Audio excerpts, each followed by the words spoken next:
Hello beautiful soul! Welcome back to my channel. This is my channel for Japan, Kabayan Aquarius. This reading is for you. Kamusta? Maraming salamat muna sa mga subscriber, new subscriber, cross-watcher, at sa mga bagong pasok dyan.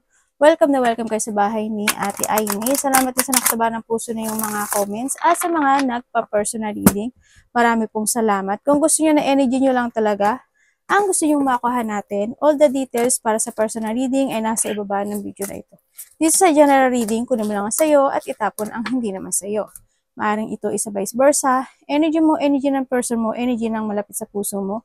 Nangyayari, or mangyayari pa lang. Use your own intuition na baka natin ang ating isipan. This is a energy reading. Ano man ang gender mo, ano man ang edad mo. If this is your energy, it's good. Kung hindi naman yung energy to, sorry, hindi ko nakuha ang energy nyo. Maaring sa iba is nangyari na ito, maaring sa iba is mangyayari pa lang sa mga darating na araw. Okay? Okay, magkakaroon ng union, no? Or magkakaroon, or someone want to commit. Ibig sabihin, andito rin yung situation na yun nga magkakaroon ng pagkikita ng mga mahal sa buhay, maaring friend, kapamilya, or relationship, no? Maaring magkikita about kay Pisces, Cancer, Scorpio, kay Gemini,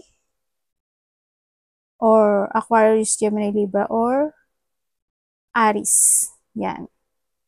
Maaaring magkakaroon ng ganun. Or sa iyong mga close relationship. Ito, no, sa iba. Maaaring magkakaroon ng mga joy, collaboration, may mga puputahang gathering, may mga celebration, cooperation, ganyan. Sa nakita ko dito. Someone want ang union. Or may magkikita-kita. Maaaring may mag-aaya ng lumabas kayo, ganyan. O kaya, ayain ka. Yan. May mga, baka mag-chill-chill kayo, gano'n, sa iba sa inyo. Okay, sa nakikita ko sa'yo dito, is meron kang pagpapasyahan na isang sitwasyon sa buhay mo. Or may mga iisipin ka na bagay-bagay, no? Sabi dito, may mga iisip kang bagay-bagay na gusto mong gawin. Or gusto mong magkaroon ng, ano ba to, equal, na, kumbaga, halimbawa, when it comes sa relationship, no, when it comes sa relationship, gusto mo give and take, ganyan. O kaya, maari naman sa iba sa inyo is, nahandito kayo sa isang sitwasyon nyo sa buhay nyo na maaring may tutulungan kayo. May pagtutulungan, maaring may tutulungan ka or may hingi sa'yo ng tulong. No? Or handito yung situation na maaring then na you are thinking for something na gusto mong gawa ng isang group or gusto mong may mga situation na gusto mong may kikitain ka at magkakaroon kayo ng pag-uusap. Yun na nakikita ko sa iba. Yun. And may travel ka? Parang you're thinking there's a plan of traveling. Ako na nakikita sa iba sa inyo. Siguro nahandid ka sa sitwasyon mo na maaaring may hinihintay ka muna, pero may plano. Mayroon kang plano. Nagkakaroon ka ng option sa buhay mo. Andito ka sa sitwasyon na you don't know how to proceed. If you take it action na ba, o hindi pa ba, o mag-i-stay, o mag-go ka. Andun ka sa sitwasyon mo. Pero nagkakaroon ka ng choices of life, ganyan. Nagkakaroon ka ng tupat, ganyan. May mga sitwasyon na nasa isip mo siya, ganyan. No, na medyo, nakikita ko nga sa'yo. Meron kang i-leave behind. Yun ang nakikita ko. Yun. Merong, either you have a travel sa iba is this June or by August. Either 6 days, 6 weeks, 6 months, or 8 man yan. 8 days, 8 hours. Pwede rin. 6 hours, 8 hours. Ganyan. 6 days, 8 days, 8 weeks, 8 months. Ganyan. Nangyari na or mangyari pa lang sa iba. Sa nakita ko dito. Makaka-receive ka raw. Maaaring makaka-receive ka or ikaw ang magbibigay ng gift sa isang tao. May hinihintay ka talaga. Or maybe nahandang yung situation na parang may mga gusto kang ma-discover or may mga situation na nagkakaroon ng expansion sa'yo or may mga piniprepare ka this time. O you need to prepare, no? Sa nakita ko dito. Meron tayong Cancer, Scorpio, Pisces, Sagittarius, Aries, Leo, Sagittarius, Aquarius, Gemini, Libra. Meron tayong lahat pala dito. May Taurus. Meron tayong Taurus din. Iba sa inyo may charity.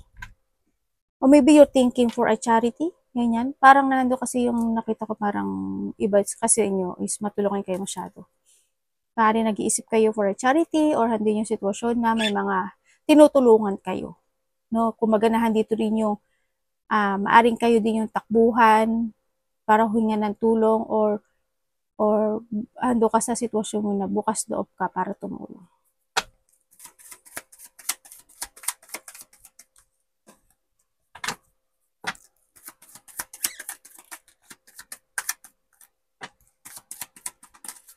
Parang nagkakaroon sa'yo ng burden.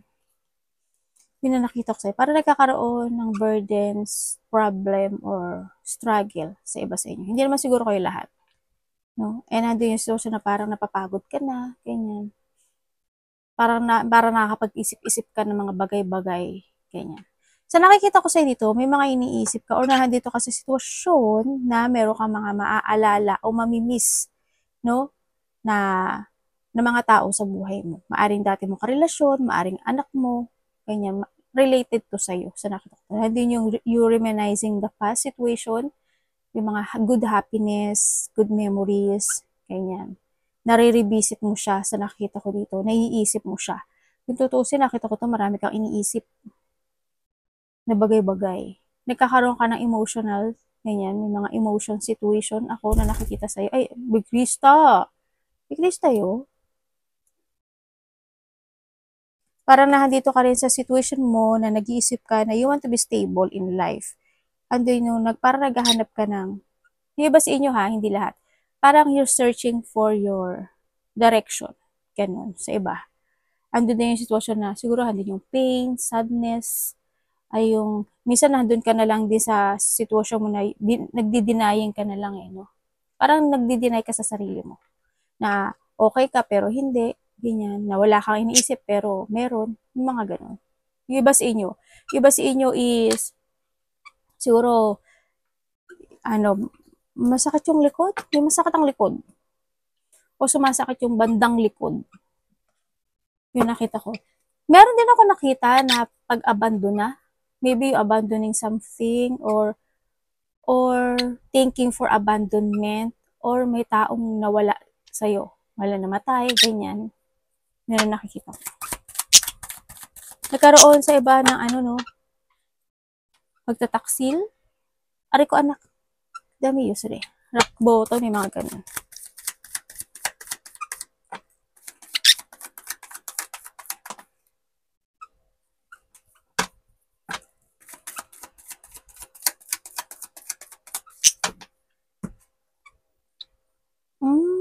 Universe, tapos na to.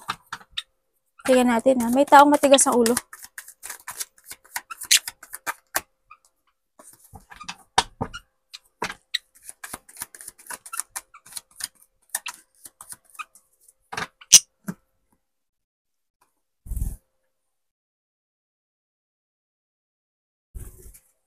Mayroong, sabihin ko ha, may taong matigas ang ulo. May taong matigas ang ulo, may taong naging irresponsable, or sana hindi ikaw ito. Merong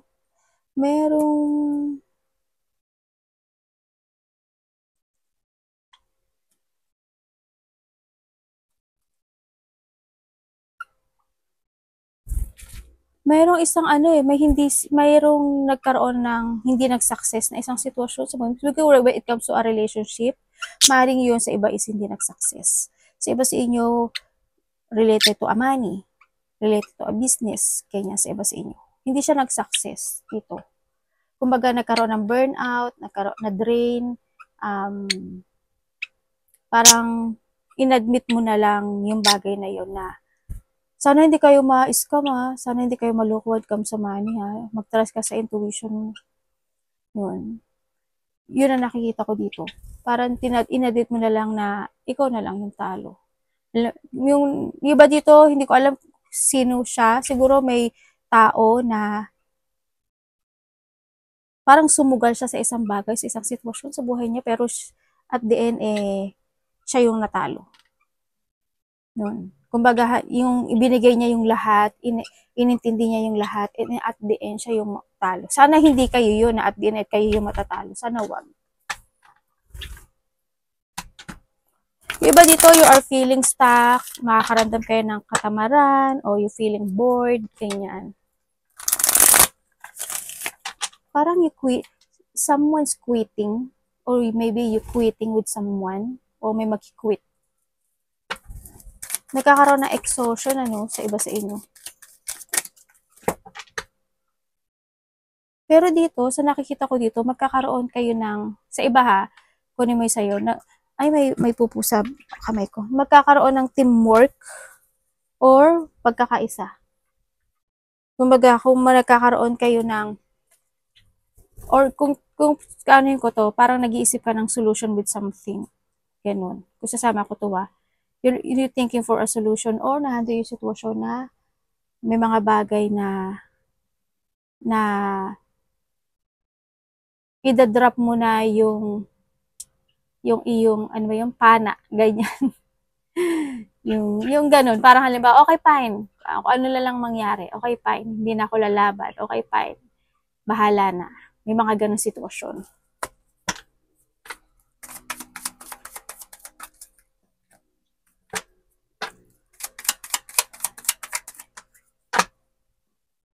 Universe, ano po to?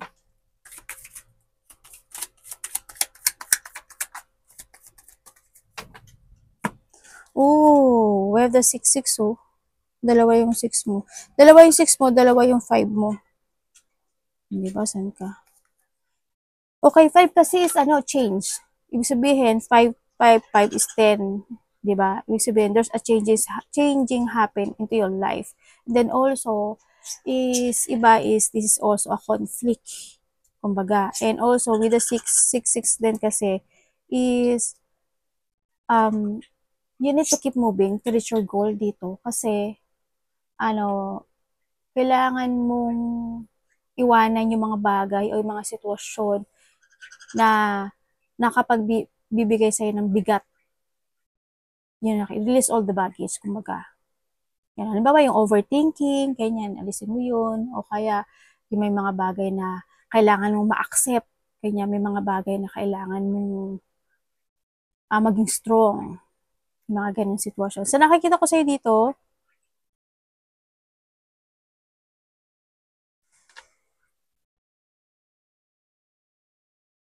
nagkaroon in the past, In the past, nagkaroon ng mga pagsisisi or nagkaroon ng mga isolation or something loss or nandun yung situation na something failure into your life. And now this time, sa nakita ko sa'yo dito, you finding peace. Kumbaga, handun yung peaceful resolution when it comes sa'yo ngayon.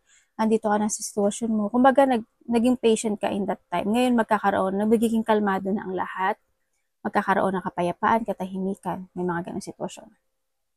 Or you need mong ma-overcome yung mga sitwasyon mo. Kasi yung iba sa inyo kasi nandito kayo sa sitwasyon niyo na para meron kayong bagay na tinitiis, tinitimpi. May mga ganon kayong bagay. And now this time is the time na you need to release yourself, whatever holding you back sa nakaraan or ano man yung thinking na yon. You need to move forward dito. Kailangan mo rin na mag-moving ka, sa mga difficult situation mo in life. Ikat mo yung mga dapat mong ikat, ganyan. Alisin mo yung mga dapat alisin.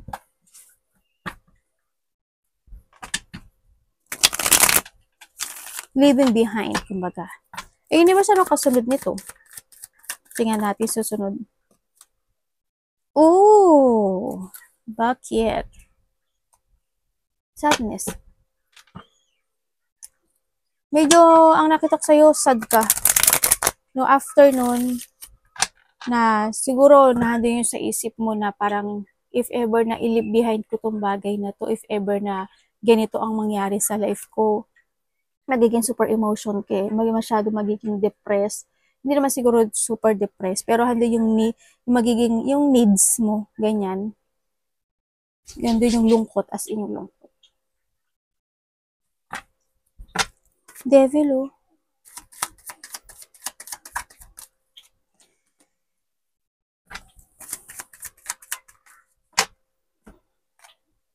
May tao na makipag-usap sa'yo, maybe you will receive some text communication with someone na mas bata sa'yo, or ikaw makipag-communicate. Yan, may mga collaboration, partnership, may tao na dealing, ganyan, may tao na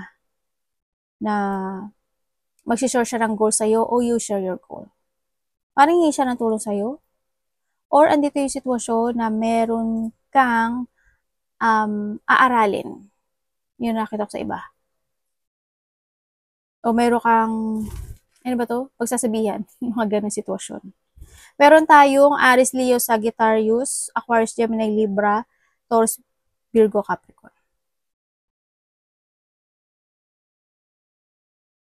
Someone spying. Maybe you're spying or someone is spying sa'yo. Universe, anong kasunod nito? Uy, meron nga. Parang kasi may ano, teka lang, may dumi. Yung anak ko kasi nag-jump dito, parang may pupo.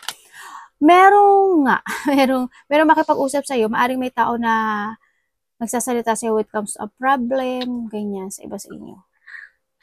Yung iba naman sa inyo, may reconciliation na sa iba, or may magkakaroon ka na ng recovery, or may tao na may hingi ng forgiveness sa'yo. Magkakaroon na sa'yo ng recovery, kumbaga you will getting over the worst of your life, yung mga hirap, you're releasing the pain. Andito na rin yung situation na there's a healing situation, ako na nakikita dito. Ganyan. Kumbaga kung nagkaroon man ng mga misalignment ka in the past, or napanghinaan ka ng loob, this time hindi na. Ibig sabihin, anak, ano ba yan? Magkakaroon ka ng healing. Kung magkababalik yung dati mong confident, babalik ka sa dati.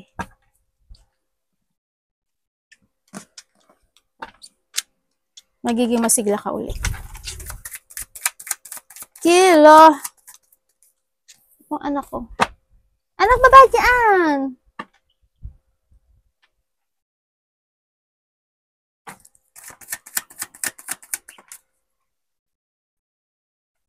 Ba, makaka-receive ka ata ng communication sa isang lalaki. Mari itong tao na to, hindi kayo nagkaroon ng pagkakasunduan in the past. Yun ang nakita ko sa kanya. Maaring, kasi nagkaroon ng maaring binuli ka nitong tao na to, maaring naging cold siya sa'yo, kumbaga hot and cold itong tao na to sa'yo, maaring makikipag-communicate ka, or siya is makikipag-communicate sa'yo. Yun ang nakikita ko. Para ano yung sitwasyon na magkakaroon sa inyo ng resetting, or magkakaroon ng pag-uusap when it comes to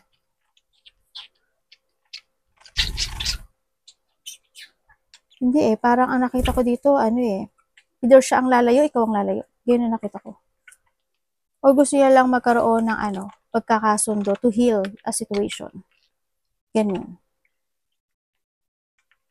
Gemini, Libra, Aquarius, Aries, Leo, Sagittarius. Yun lang ang element na nandito. Pero kung ano man siya at sino man siya, no, sa nakita ko to. Maari iba dito is lalaki, or maari iba dito is kasama mo sa trabaho. Sa iyo naman, sa nakita ko dito, magkakaroon na sa'yo ng transformation.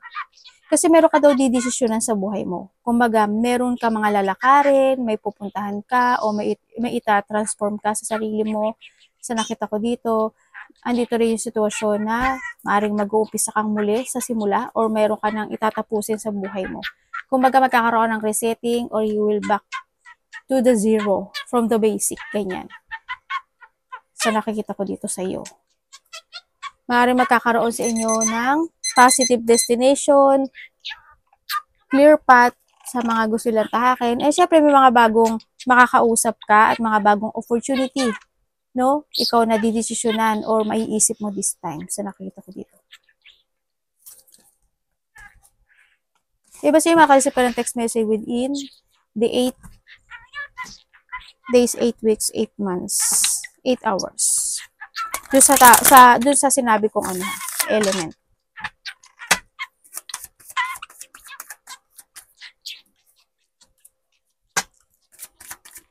Madalawa din yung 8 mo ah.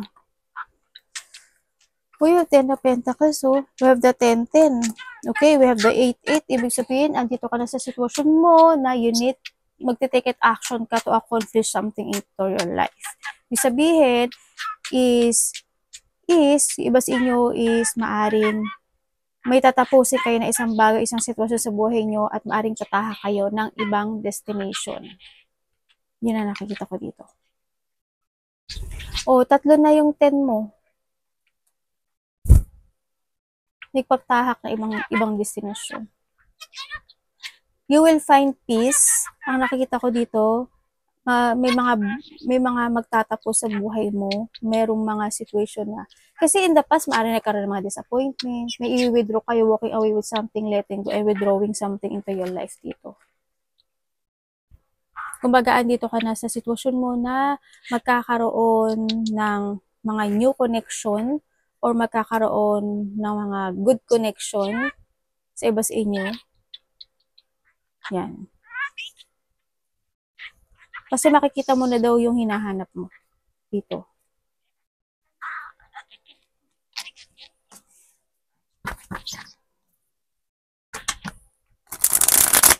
Universe, ano nito? Sunod nito.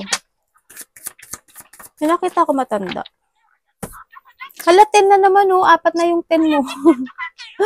Congrats, kung ano man ito. Kasi dito ka na sa sitwasyon mo talaga na makikita mo and you will find na yung the happiness ng buhay mo.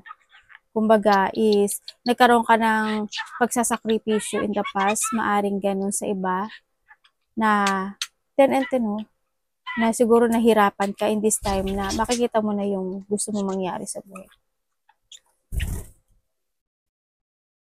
Kasi we have the 10, 10, 10, 10. Ganda. There's an ending situation. Sabihin may mag-end na sa buhay mo talaga. Dito. Maaring iba sa inyo is a new opportunity or end in the beginning of a cycle ng buhay mo.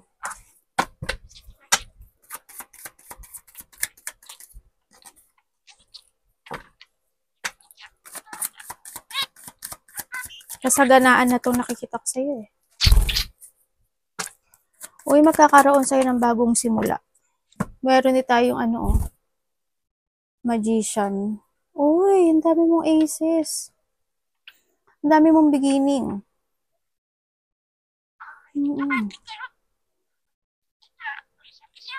Sa bagong pagtahak ng iyong buhay, sa nakitang buhay, parang parang MMK.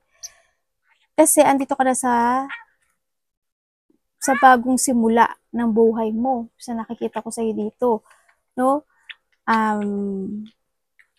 Maaring bagong trabaho, maaring bagong places, maaring bagong sitwasyon, bagong love sa iba, or andito ka na sa sitwasyon mo na meron kang manifestation na makakamit. Sa iba sa inyo may papasok na pera. There's a good news situation sa iba. Meron mga happiness, fulfillment, achievement, ganyan. Puro bagong simula to as in. May mga miracle coming sa'yo, oh.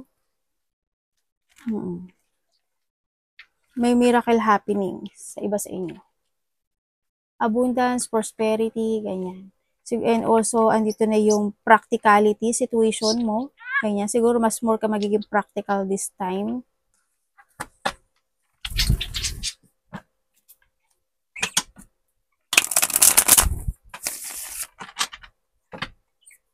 Yung iba dito may mga ipaprocess daw kayo. May processing something. Maaring bagong business, bagong pagkakaperahan, bagong love, yung mga gusto mong mangyari in life. Or maaaring sa iba sa inyo is mas more ka nang mag-focus sa sarili mo to love you more, yung self mo, ganyan. No?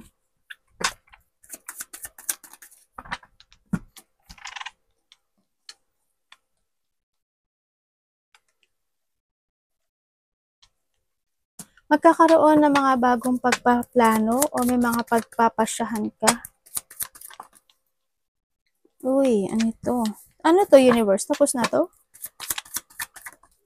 Di ba dito may secret? Malihim.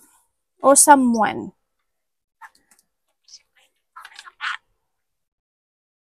Sabay sa inyo, ano eh? Intuitive. Yun na nakita ko dito. Nakikita ko sa inyo, alam mo, napaka-caring nyo. Caring kayo. Lalo sa mga taong nakakasalamuhan nyo, sa family mo, ganyan. Ang care mo. Tahimik ka, pero ang nakikita ko dito, nandun yung caring mo. No? Nandun yung pagpapahalaga at alaga mo sa kanila. Kasi gusto mo silang maging okay. Sa nakita ko dito. And also, ang nakikita ko dito, may nagsisinungaling. Mag-trust ka sa intuition mo ha, kasi ang dami mong ano, Queen, no? May tao nagsisinungaling sa'yo. Sabihin ko ha, saan ba to? Aquarius, Gemini, Libra, Taurus, Virgo, Capricorn, Cancer, Scorpio, Pisces. Yun ang nakita ko dito. Capricorn. Ay, andito pala si ano. Yun din. Fire, lahat. Nandito lahat. Paano mo maano yun? Yung Aries, Leo, Sagittarius, nandito rin. Yan. It's more on Aries to. Aries, Capricorn. O, yun din. Yun, may tao nagsisinungaling or nandito yung tao na nag-judge ka o may pag-judge, no? Sa nakikita ko dito. May tao na masungit. May tao na mandaraya o mapangliling lang. May tao na nag-iisip ng kabiguan mo, syempre. Or maaring ikaw ito, no? May mga gusto kang desisyon sa buhay mo, pero naiisip mo, what if mabigo ako? What if ganito? What if ganyan? Maaring ikaw ito, gano'n. Kaya medyo paring may mga pagpaplano na hindi ka makapag-decide. Gano'n sa nakikita ko dito. May mga pinag-iisipan ka. May tao daw dito, may mga tao kang nakakausap na hindi nagiging totoo sa'yo. Ingat ka na lang din. Diba dito, siguro andin yung may 2 o 3 or 4, 5, mga ganyan. Hindi ko alam kung sino siya sa buhay mo. Kapatid, anak, katrabaho, kaibigan. Yun. May taong may lihim. Nandito rin kasi yung ang nakikita ko. May taong bitter. Ganun. Kung sino may mga nakakasaluma mo, huwag ka masyadong magsasalita sa kanila ng mga sikreto mo ha. Alam ko naman na tahimik ka lang na sikreto. Pero, syempre hindi natin maiiwasan na makapagsalita ka. Mas magandang sarilihin mo na lang. May makikita, no? Family. Yan. May union ng iyong mga family, loved ones, ganyan. Magkakaroon daw sa'yo ng bagong simula. Yun na nakita ko sa'yo. The end of the difficult time ng buhay mo is magtatapos na. And you will find peace, ang sinasabi. May mga kasiyahan, ganyan. May mga pagkakaisa, ako nakikita. Sana lahat kayo ganun Sana kasi lumabas na naman yung 10 mo, ibig sabihin talaga, may changes happen into your life. Accomplishment in your life. Kung maghahanda yung mga fortunate outcome situation sa buhay mo. Yun nga lang, syempre, may mga tao pa rin na ginagawan kanila ng chismis. Ganyan. Yung mga evil gossip, ganyan. Sa nakita ko dito. May tao dito na, nagiging cold sa'yo. May taong cold. Arigato naman si God bless.